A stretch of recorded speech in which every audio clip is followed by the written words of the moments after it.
دو بنیادیں میں نے عرض کیا، ایک بنیاد یہ کہ علم اخلاق، حسن اخلاق کو اپنانے کی پہلی بنیاد تو یہ ہے کہ آپ اشرف المخلوقات ہیں، اللہ نے آپ کو وہ فضیلت، وہ بزرگی، وہ شرافت عطا کی ہے، اور اس مرتبے کے شایان شان ہونے کے لیے، اس مرتبے کے قابل بننے کے لیے حسن اخلاق اپنانا آپ کو ضروری ہے، ورنہ آپ اس مرتبے تک نہیں پہنچ سکیں گے۔ اور دوسری بنیاد کیا ہے؟ قربتاً الی اللہ، یہ وہ فضیلت ہے اور یہ وہ راہ ہے کہ اس پہ چل کے آپ اللہ کا قرب حاصل کر سکتے ہیں، اس پہ چل کے آپ اللہ کے نزدیک ہو سکتے ہیں۔ حدیث ہے کہ تخلق باخلاق اللہ، اپنے آپ کو اللہ کے اخلاق سے مزین کرو، اللہ کے اخلاق سے مزین کرو، صفات الہی کی معرفت حاصل کرو۔ اللہ کریم ہے، اللہ رحیم ہے، اللہ رزاق ہے، اللہ تواب ہے، اللہ غفور ہے، اللہ عفو ہے، اللہ عدل ہے، یہ ساری صفات حاصل کرو، اور پھر ان صفات پہ غور کرو، اور ان صفات کی اس کا جو جوہر ہے اس کو اپناتے جاؤ، تو اپنے اندر اللہ کے اخلاق پیدا کرو۔ اتنی بڑی دعوت ہے، اتنی بڑی دعوت کہ اپنے اندر اللہ کے اخلاق پیدا کرو اور اپنے نفس کو اس بلندی تک لے جاؤ کہ تم قرب الہی حاصل کر سکو۔ یہ دو بنیادیں ہیں، حسن اخلاق حاصل کرنے کی یہ دو بنیادیں ہیں، نہ تو حب دنیا، نہ حب مال، نہ حب اولاد، نہ حب ذات، نہ دکھاوا، نہ شہرت، نہ نمود، نہ پیسہ، نہ دولت، کچھ نہیں۔ دیکھیے ہم نے اپنے مکتب فکر کے اصول اخلاق کو ہم نے کل تھوڑا سا غور کیا۔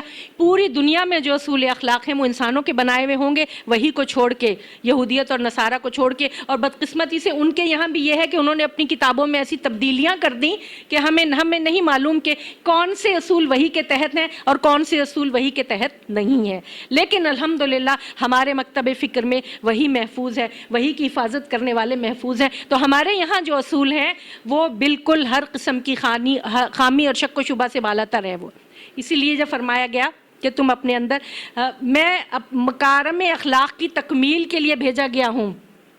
دوسری تہذیبوں میں، دوسری جگہ، دوسرے مکاتب فکر میں مکارم اخلاق موجود ہیں لیکن ان کی تکمیل نہیں ہے۔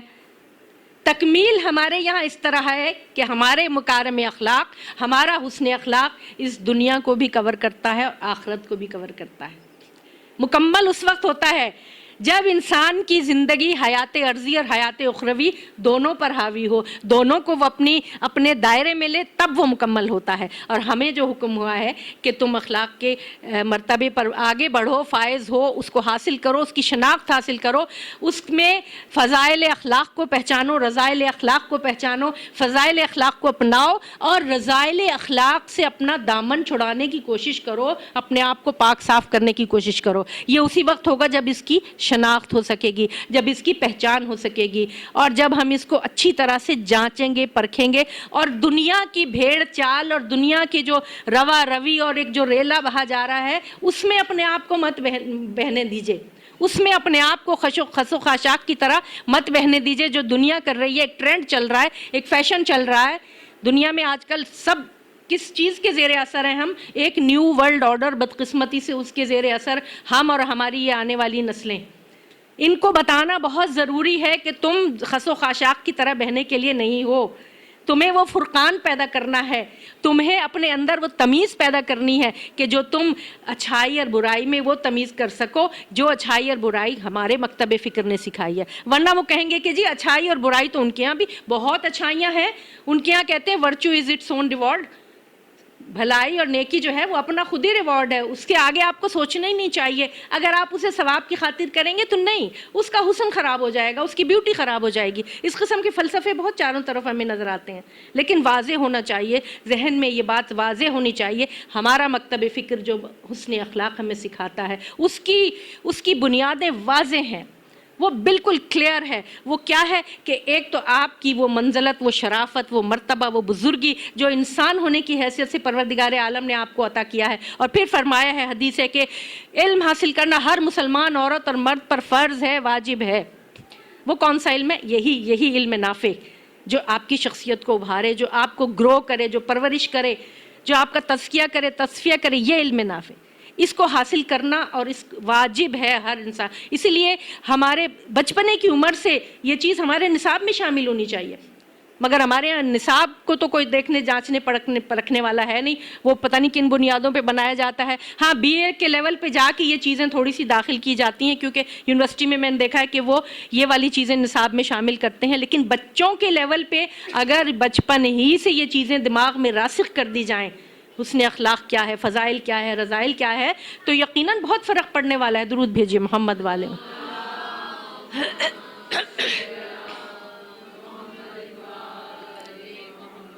ایک بات اور، کبھی کبھی کوئی اچھا کام اچانک اتفاقاً کسی سے سرزد ہو جایا کرتا ہے، وہ بھی حسن اخلاق کے دائرے میں نہیں آتا۔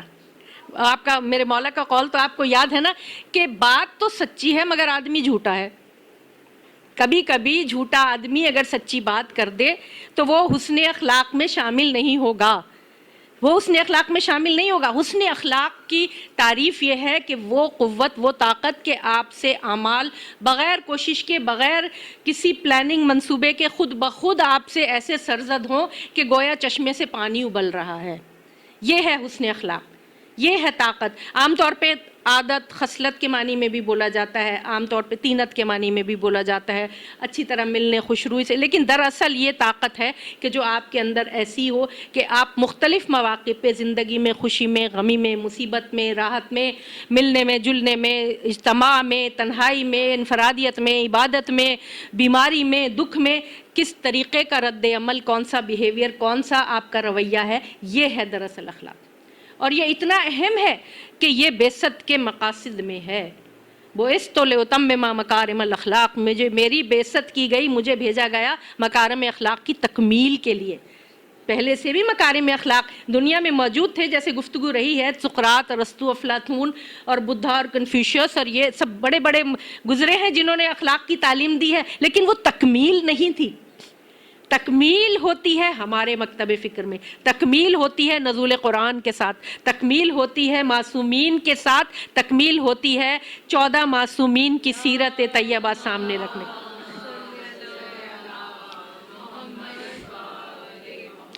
بہت واضح انداز میں یہ دو ہمارے سامنے واضح کہ ایک تو اپنی بزرگی، شرافت، انسانیت کے مرتبے کے قابل اپنے آپ کو بنانے کے لیے حسن اخلاق کا اپنانا ضروری ہے اور رذائل اخلاق سے دور رہنا۔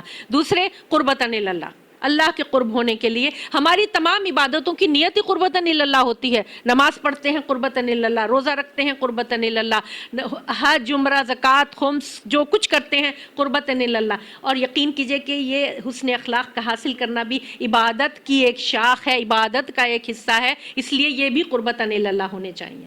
قربتاً اللہ، اور باقاعدہ نیت ہونی چاہیے، اس کی نیت باقاعدہ ہونا چاہیے کہ میں اپنے اندر حسن اخلاق کی کلٹیویشن کرنا چاہتی ہوں قربتاً اللہ، اور ارادہ ہونا چاہیے، پاک اور صاف اور حتمی ارادہ ہونا چاہیے۔ اور اس کے لیے میں بہت آسان سی آپ کو بچوں کو ایک پریکٹس کہ اگر آپ سے کبھی کوئی غلطی ہو جائے، فرض کریں کوئی چیز ہے جو کہ سہون ہو گئی، تو اپنے آپ کو کوئی ایسی سزا مقرر کریں اپنے لیے، کوئی بہت خطرناک قسم کی سزا نہیں، لیکن کچھ ایسا جرمانہ اپنی ذات پہ رکھیں کہ مجھ سے یہ غلطی ہوئی ہے تو مجھے یہ جرمانہ ادا کرنا ہے۔ اور اگر کوئی حسن اخلاق آپ سے سرزد ہوا تو خود ہی اپنے آپ کو کوئی انعام بھی دے لیجئے۔ میں یہ تھوڑی سی پریکٹس بچوں کے لیے کہ اس سے وہ عادات اچھی آپ کے اندر پرورش پائیں گی اور اس سے حوصلہ افزائی بھی ہوگی اور بری عادات سے نجات لینے میں آسانی ہوگی۔ نیت ضروری ہے قربتاً اللہ، ارادہ ضروری ہے، اور غرض و غایت ضروری ہے، اور غرض و غایت یہی ہے کہ ہم اپنے آپ کو بہترین انسان بنائیں، ہم اللہ کا قرب حاصل کریں، اس معاشرے کو ایک قرآنی معاشرہ بنائیں، اس معاشرے کو قرآنی معاشرہ بنانے میں اپنا جو ہمارا رول ہے، ہمارا کردار ہے، ہم وہ ادا کر سکیں حسن اخلاق سے، کیونکہ حسن اخلاق کی اتنی اہمیت ہے تأثر پذیری کے حوالے سے کہ قرآن نے کہا کہ اے رسول تم نرم خو ہو، تم نرم طبیعت کے ہو، اس لیے یہ لوگ تمہارے ارد گرد جمع ہیں۔ اگر تم درشت خو ہوتے، تم تند خو ہوتے، تم سخت مزاج ہوتے تو یہ تمہارے ارد گرد کوئی جمع نہ ہوتا۔ وَمَا أَرْسَلْنَاكَ إِلَّا رَحْمَةً لِّلْعَالَمِينَ، ہم نے آپ کو تمام جہانوں کے لیے رحمت بنا کر بھیجا، اور پھر آپ کے ساتھ اتنا بڑا پیغام بھیج دیا، اعتقادات درست کرنے کے لیے عبادات کا پیکج دے دیا، اخلاقیات کا حسن خلق اور وہ سب کچھ تعلیمات سکھا دی، کس لیے آپ کے گرد لوگ جمع ہوئے۔ اور 23 سال کی مختصر سی مدت میں کتنی 13 سالہ مکی زندگی، 10 سالہ مدنی زندگی، مختصر سی مدت میں وہ عظیم الشان انقلاب برپا ہوا کہ جو آج تک جس کی کوئی نظیر نہیں لا سکا، اور یہ جائے گا قیامت تک جب میرے مولا ظہور فرمائیں گے اور اس کی تکمیل ہوگی۔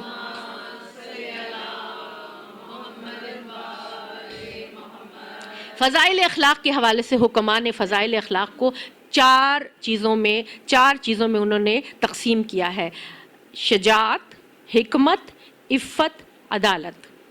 شجاعت، حکمت، عفت، عدالت۔ اب تھوڑا سا انگریزی ترجمہ۔ شجاعت، کریج، بریوری عام طور پہ کہا جاتا ہے۔ اب ان فضائل کی بھی شاخیں ہیں جو کہ ہم زندگی میں، روزمرہ کی زندگی میں ہمیں یہ جگہ جگہ ہمیں ان سے واسطہ پڑتا ہے۔ حکمت، وزڈم، عقل، علم، اور عفت، پائٹی، آپ کی موڈیسٹی، عصمت، اور عدالت، جسٹس، اور اپنے آپ کو عدل پہ رکھنا، جسٹ، ان تمام خوبیوں کو جب ایک ساتھ پروان چڑھائیں گے تو ہم انشاءاللہ عدالت کے حامل ہو جائیں گے۔ درود بھیجئے محمد والے محمد۔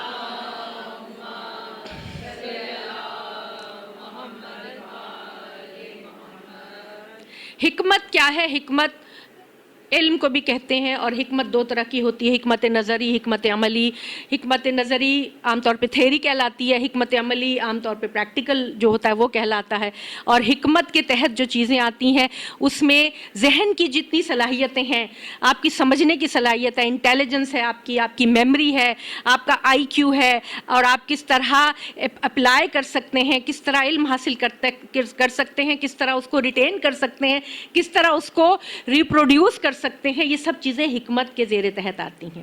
اور اس کو، اور یہ فرمایا آیہ مبارکہ میں جو آخری ہے، هو الذی بعث فی الامیین رسولا منہم یتلو علیہم آیاتہ ویزکیہم ویعلمہم الکتاب والحکمہ۔ والحکمہ، چار کام ہیں: آیات الہی کی تلاوت، نفوس کا تزکیہ، کتاب کی تعلیم، حکمت کی تعلیم۔ حکمت وہ خوبی ہے، حکمت وہ جوہر ہے کہ جس کو سکھانے کے لیے میرے مولا تشریف لائے۔ پروردگار عالم کی نعمتوں کا تو کوئی شمار نہیں ہے۔ سورہ رحمان نے بھی فرمایا نا، ہماری کون سی نعمت کو جھٹلاؤ گے، اور لیکن پروردگار عالم نے اس کو نعمت عظیم قرار دیا، بعثت کو۔ لقد من اللہ علی المؤمنین اذ بعث فیہم رسولا من انفسہم یتلو علیہم آیاتہ ویزکیہم ویعلمہم الکتاب والحکمہ وان کانوا من قبل لفی ضلال مبین۔ سورہ آل عمران کی آیت نمبر 164۔ اور یہ آیہ مبارکہ کے الفاظ بالکل وہی ہیں جو سورہ جمعہ کی آیت نمبر 2 میں ہے، اور یہ الفاظ وہی ہیں جو دعائے ابراہیمی کے ہیں، صرف تھوڑی سی رد و بدل کے بعد کہ دعائے ابراہیمی میں یزکیہم پہلے ہے، یتلو علیہم آیاتہ بعد میں ہے۔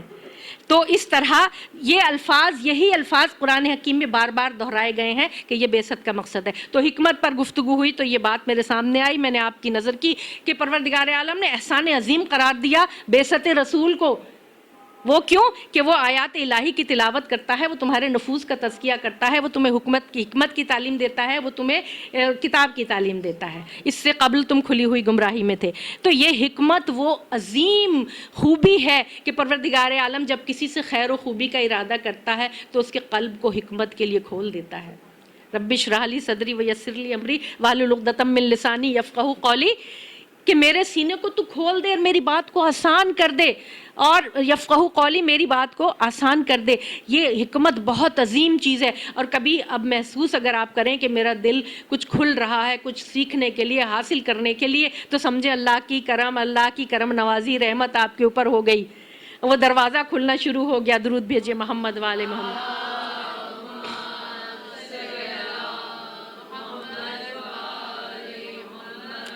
شجاعت، کریج، بہادری، عام طور پہ یہ سمجھا جاتا ہے کہ شجاعت مردوں کے لیے ہے اور عفت عورتوں کے لیے ہے۔ ایسی کوئی بات نہیں ہے، عورتوں کو بھی شجاعت کی اتنی ہی ضرورت ہے جتنی مردوں کو عفت کی ضرورت ہے۔ عفت، شجاعت، حکمت اور عدالت، یہ چار خوبیاں جو ہیں، یاد رکھیے گا، زیادہ لمبی فہرست نہیں ہے، صرف چار ہیں۔ اگر یہ یاد رہیں گی اور ان کی آگے جو شاخیں ہیں ان پہ اگر غور کیا جائے گا تو بہت سارے معمے حل ہو جائیں گے، بہت ساری جو پزلز، کنفیوژن دماغوں میں ہیں، بہت سارے ایسے ہمارے جالے لگے ہوئے میرے دماغ میں جو کہ میں جب یہ ان پر غور کروں تو وہ صاف ہوتے چلے جائیں گے، اور مجھے پتہ چلتا چلا جائے گا کہ کہاں میری کس چیز میں کمزوری ہے، کس چیز میں مجھے تھوڑی سی الحمدللہ الحمدللہ پروردگار عالم نے طاقت دی ہے. اور یاد رکھیے فرمایا میرے چھٹے امام جعفر صادق علیہ السلام، اللہم صلی علی محمد و آل محمد،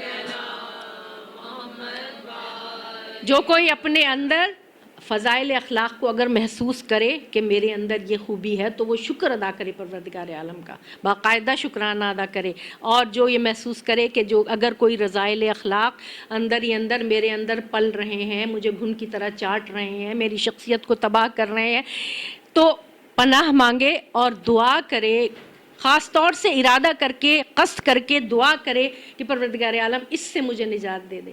اگر سوچے کہ میرے اندر تکبر ہے، غور کرے اور پتہ چل جاتا ہے. اپنے آپ پہ غور کریں، رات کو سونے سے پہلے اکاؤنٹیبلٹی کی نیت سے، ارادے سے. کبھی آپ کا نفس آپ سے جھوٹ نہیں بولے گا، انسان کبھی اپنے آپ سے جھوٹ نہیں بولے گا. پتہ چل جاتا ہے کہ میرے اندر تکبر ہے، میرے اندر حسد پرورش پاری ہے. اور حسد کیا ہے کہ وہ لکڑی کو جیسے آگ کھا جاتی ہے، ویسے انسان کے خوبیوں کو تمام خوبیوں کو حسد کھا جاتا ہے، چاہے جتنی بھی خوبیاں ہوں. یہ میں نہیں کہہ رہی ہوں، یہ معصوم کی حدیث ہے کہ حسد انسان کی خوبیوں کو ایسے کھا جاتا ہے کہ جیسے لکڑی کو آگ کھا جاتی ہے. اگر کبھی محسوس کریں کہ یہ سب کچھ میرے اندر پیدا ہو رہا ہے تو باقاعدہ ارادہ کر کے دعا کر کے اس سے پناہ مانگیں. پروردگار عالم نے قرآن حکیم کا پورا سفر ختم کرنے کے بعد آخر میں جو 2 سورے رکھے، وَمِن شَرِّ حاسد اذا حسد، کہ دعا مانگو، پروردگار سے پناہ مانگو کہ جب حاسد کے شر سے، کہ جب وہ حسد. اس پر انشاءاللہ آنے والے دنوں میں تفصیلی گفتگو ہوگی، اس وقت اشارتاً. اور اگر کبھی انسان دل میں سوچے کہ میرے اندر بخل کی کیفیت پیدا ہو رہی ہے، یا میرے اندر نفاق پرورش پا رہا ہے، یا میرے اندر خود غرضی پرورش پا رہی ہے، پتہ چل جاتا ہے، تو پناہ مانگے. اور اس کے لیے معصومین نے ہمیں ہماری تربیت کے اصول بھی مرتب کیے ہیں، دعائیں بھی ہیں. دعائے مکارم اخلاق کیا شاندار دعا ہے میرے چوتھے امام کی، اس کو بھی انشاءاللہ تفصیل سے ہم اس کی اسٹڈی کریں گے. یہ ایک درس گاہ ہے. میں ہمیشہ مجلس اعضاء کو، فرش اعضاء کو ایک درس گاہ کی حیثیت سے لیتی ہوں. اور ہم اب اتنا وقت نکال کے جو لوگ آتے ہیں یہاں اتنی مصروفیت سے، تو یقیناً وہ اس بات کے مستحق ہیں کہ انہیں معصومین کی درسگاہ سے درس ملنا چاہیے. درود بھیجیے محمد والے.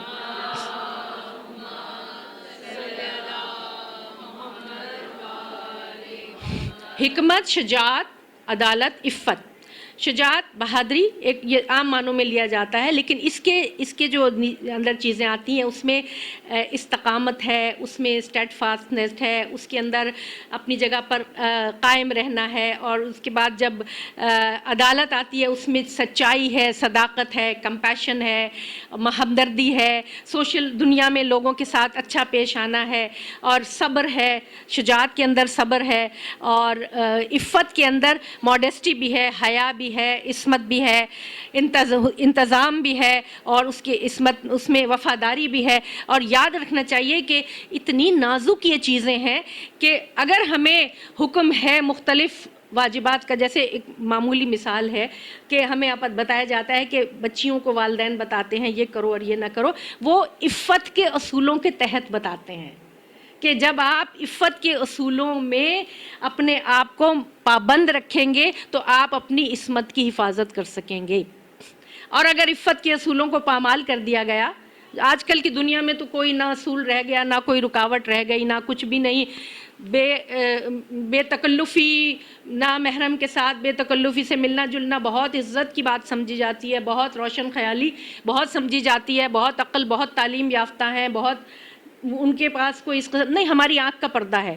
یہ عام طور پہ یہ جملہ سنا جاتا ہے کہ ہماری آنکھ کا پردہ ہے. یہ تمام اصول جب پامال ہوتے ہیں تو یہ ہم نے عفت کے اصول جب پامال کیے تو آگے جا کے اس کے نتائج بڑے خطرناک ہوتے ہیں.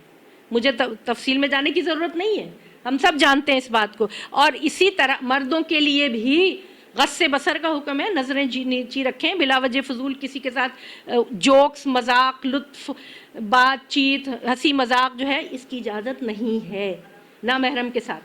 سب کو پتہ ہے ہمارے پاس الحمدللہ توضیح المسائل اور اس میں جتنی بھی چیزیں ہمارے مفاتیح الجنہ، اور ہمارے پاس تو اتنا بڑا ذخیرہ ہے درس کا کہ یہاں صرف یاد دہانی کی جاتی ہے. فرش اعضاء پہ بیٹھ کے ہم صرف یاد دہانی کراتے ہیں کہ آپ آگے جائیں، اندر جائیں، اور اس کے بعد اس میں تفصیل سے جائیں، اس پہ ریسرچ کریں اور دیکھیں کہ یہ تمام خوبیاں حاصل کرنے کے لیے آپ کو پروردگار عالم نے اپنی جانب سے بھی ایک مددگار فراہم کیا ہے. سورہ والشمس میں کیا فرمایا؟ بسم اللہ الرحمن الرحیم. اگر آج میں تھوڑا سبق زیادہ لے لوں تو مجھے معاف کر دیجیے گا.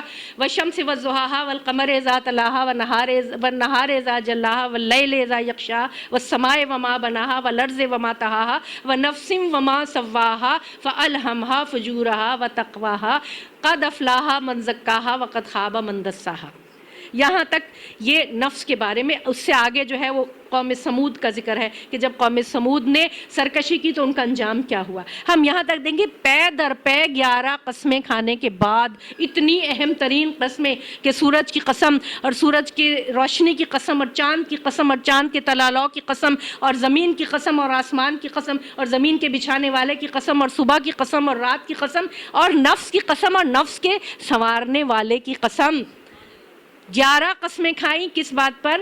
کہ فَأَلْهَمْهَا فُجُورَهَا وَتَقْوَاهَا. ہم نے تمہارے اندر جو نفس رکھ دیا ہے اس کو ہم الہام کرتے ہیں تقوی کا اور فجور کا، نیکی کا اور برائی کا. ہم بتاتے ہیں، لیکن آپ کب اس قابل ہوں گے کہ آپ اس کو پہچان سکیں؟ کہ جب آپ تزکیہ نفس کریں گے. قد افلح من زکاہا. بس وہ کامیاب ہوا جس نے اپنے نفس کو پاک کیا. اپنے نفس کو پاک کیا تو وہ جو فَأَلْهَمْهَا فُجُورَهَا وَتَقْوَاهَا تھا وہ پورا کا پورا آپ کے اندر آ گیا. الہام کہتے ہیں عربی زبان میں پوری طرح نگلنے کو، گلپ کر لینے کو، پوری طرح اپنے اندر داخل کرنے کو. تو جب فَأَلْهَمْهَا فُجُورَهَا وَتَقْوَاهَا پروردگار عالم نے اپنی جانب سے بھیجا ہے تو آپ اسی وقت اس کو نگل سکیں گے، گلپ کر سکیں گے جب آپ کا یہاں سے یہاں کلیئر ہوگا، تزکیہ ہوگا، تصفیہ ہوگا. قد افلح کہہ دیا کہ وہ بس کامیاب ہوا جس نے اس کو پاک کیا. وقد خاب من دساہا، اور جس نے اس کو دبا دیا. دساہا کی ترکیب استعمال ہوتی تھی لڑکیوں کو زندہ دفن کرنے کے لیے. عربی زبان میں دساہا کہا جاتا تھا کہ جو بچیوں کو جب پیدا ہوتی تھیں بچیاں ان کو زندہ دفن کرتے تھے. انتہائی گھناونا فعل، انتہائی مذمت آمیز فعل کہ پروردگار عالم نے اس کی اتنی مذمت کی ہے. اور یہ دساہا کا لفظ اسی کے لیے استعمال ہوتا ہے کہ جس نے اپنے، اور اس میں کیونکہ یہ کام چھپ کے کیا جاتا تھا، یہ مجرمانہ کام، تو جس نے اپنے نفس کو دبا دیا اور چھپا لیا اور برائیوں میں ملوث کر لیا، بس وہ پھر ہلاک ہو گیا. تو یہ آپ کو پروردگار عالم کی طرف سے ایک تحفہ ہے. جو بچہ پیدا ہوتا ہے یہ تحفہ لے کر آتا ہے. یہ نفس لوامہ، اس کی قسم کھائی گئی ہے، نفس لوامہ کی قسم کھائی گئی ہے نا کہ جو تمہیں ملامت کرتا ہے. نفس کی قسمیں بالکل جلدی جلدی: نفس امارہ، نفس لوامہ، نفس ملہمہ، نفس مطمئنہ، نفس راضیہ، نفس مرضیہ. یہ نفس کی مختلف قسمیں. کسی وقت ٹائم ملا تو ان کی وضاحت انشاءاللہ آپ کے سامنے کروں گی. نفس لوامہ آپ کو ایک تحفہ ہے پروردگار عالم کی طرف سے، اور حسن اخلاق کے حصول میں یہ ہمارا مددگار ہے. یہ ہمارا مددگار ہے کہ اپنا تزکیہ کریں، نفس لوامہ کو تقویت دیں، نفس امارہ کو دبائیں، نفس امارہ کی حوصلہ شکنی کریں، تو you will be able to gulp the الہام. جو اللہ پروردگار عالم کی طرف سے جو آپ کے دل میں الہام ہوگا نیکی کا اور برائی کا آپ کو بتایا جائے گا، فرقان کی تمیز جو ہوگی وہ آپ کے سینے میں باقاعدہ اتر جائے گی، میرے سینے میں باقاعدہ وہ اتر جائے گی. پروردگار عالم کا وعدہ ہے، یہ قرآن کی آیت ہے. یہ میں کوئی اپنی طرف سے نہیں کہہ. درود بھیجیے محمد والے محمد.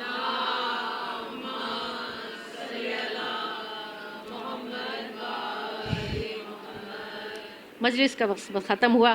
چند جملے مصائب کے.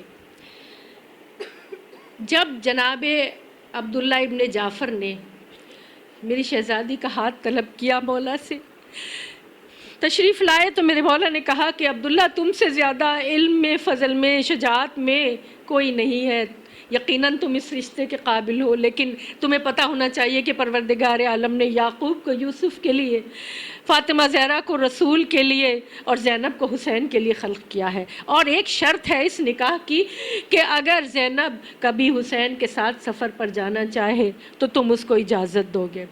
عبداللہ ابن جعفر نے یہ شرط منظور کی اور یہ بی بی کی شادی ہوئی. عبداللہ ابن جعفر سے 2 شہزادے ہیں بی بی کے، اون اور محمد. جب کربلا کا سفر درپیش ہوا تو جناب زینب نے بھائی کو بلایا، عباس مجھے بتاؤ کہ ساتھ جانے والوں میں کس کس کا نام ہے؟ جناب عباس نام لیتے جاتے ہیں، بی بی کا نام نہیں تھا، بی بی کا چہرہ متغیر ہوتا جا رہا ہے۔ بی بی نے پوچھا ماجائے کو بلاؤ، میں پوچھوں میرا نام اس میں کیوں نہیں ہے اس قافلے میں؟ میرے مولا تشریف لائے، فرمایا زینب جب تک تمہارے شوہر اجازت نہیں دیں گے میں کیسے تمہارا نام اس میں شامل کر لوں؟ بی بی تشریف لے گئی گھر، لکھا ہے مقاتل میں سر کے بال کھولے، ہاتھ جوڑ کے عبداللہ کے پاس آئیں۔ عبداللہ اس وقت بخار میں مبتلا تھے، کہا عبداللہ حسین جا رہے ہیں، مجھے اجازت دو کہ بابا نے نکاح نامے میں یہ شرط رکھی تھی کہ جب حسین کو سفر درپیش ہوگا تو تم مجھے اجازت دو گے۔ عبداللہ کہتے ہیں کہ میں نے شہزادی کی وہ حالت دیکھی کہ اگر میں اجازت نہ دیتا تو شہزادی کی روح قفس عنصری سے پرواز کر جاتی۔ عبداللہ نے اجازت دی، شہزادی تیار ہوئی۔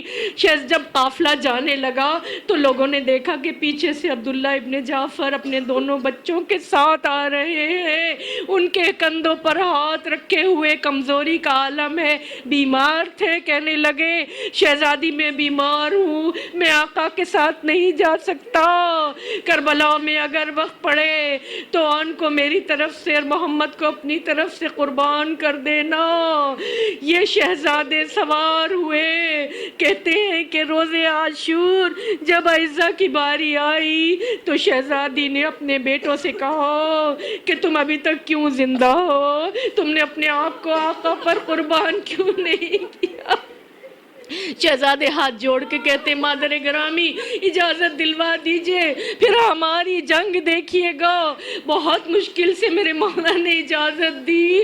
شہزادے میدان جنگ میں رجز پڑھتے ہوئے ہم علی کے نواسے ہیں، ہم جعفر طیار کے پوتے ہیں، ایسی جنگ کی کہ میدان جنگ میں، میدان کارزار میں علمان لفیظ کی صدائیں بلند ہونے لگیں۔ عمر سعد نے کہا تم دیکھتے نہیں ہو یہ کس کی اولاد ہے؟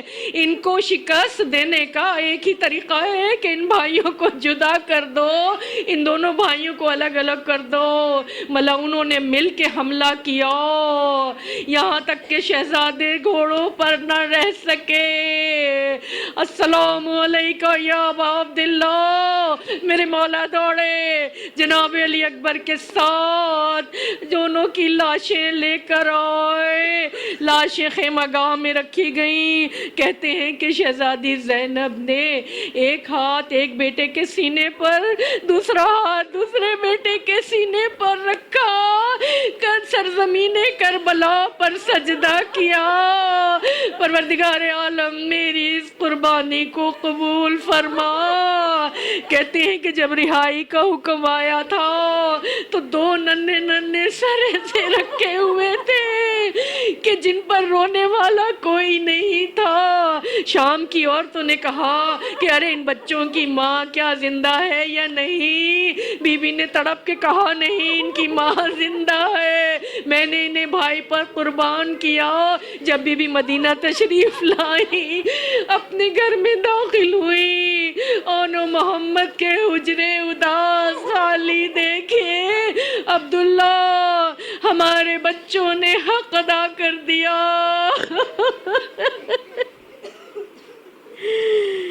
لعنت اللہ علی القوم الظالمین۔ پروردگار ہماری اس قلیل لیکن عظیم عبادت کو اپنی بارگاہ میں قبول فرما۔ پروردگار اس فرش عزا کا صدقہ، چہاردہ معصومین کا صدقہ ہمیں فضائل اخلاق سے آراستہ کر اور رذائل کی بیماریوں سے ہمیں نجات دے، ہمیں صحت عطا کر، اپنی آخری حجت کے ظہور میں تعجیل فرما، ہمیں ان کے اعوان و انصار میں شامل فرمانا۔ ماتم حسین۔